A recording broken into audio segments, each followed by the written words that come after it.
તો નમસ્કાર દર્શક મિત્રો, સમાચાર આવી રહ્યા છે બોરસદથી. બોરસદ તાલુકાના ભાદરણ અને પીપળી ખાતે મોહરમ પર્વની ઉજવણી કરવામાં આવી.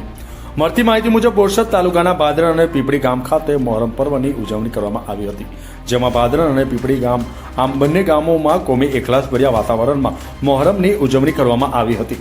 આ પર્વ હિન્દુ મુસ્લિમ બંને કોમના લોકો ભેગા મળી આ તહેવાર ઉજવે છે, જે આવી કપરી પરિસ્થિતિમાં એકતાનું ઉત્તમ ઉદાહરણ ગણી શકાય છે. ત્યારે મોહરમ પર્વ એ મુસ્લિમ સમુદાય માટે દુઃખનો દિવસ છે. આજના દિવસે હજરત ઇમામ હુસેન તેઓના 32 જાનહસીન સાથીઓ સાથે શહીદી વહોરી હતી. આજના દિવસે ઇસ્લામ ધર્મના મહાન પૈગંબર મોહમ્મદ સાહેબના નવાસા હુસેન અને હસન આમ બંને શહીદ થયા હતા.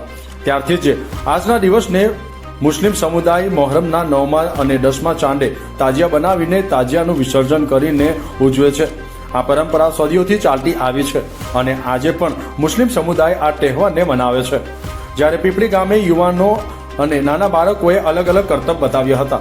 અલગ અલગ કરતબ બતાવતા લોકો સ્તબ્ધ થઈ ગયા હતા અને ગામની અલગ અલગ શેરીઓમાં તાજિયા ફરવામાં આવ્યા હતા અને દૂધ, કોલ્ડ્રિંક, શરબત જેવી ઠંડા પીણાની નિયાજના રૂપે લોકોમાં વિતરણ કરવામાં આવ્યું હતું. જ્યારે કોઈ અનિચ્છનીય બનાવ ન બને તે માટે ભાદરણ અને પીપળી આમ બંને ગામોમાં ચુસ્ત પોલીસ બંદોબસ્ત પણ ગોઠવી દેવામાં આવ્યો હતો. Shabir પઠાણનો report, news today, Borsad.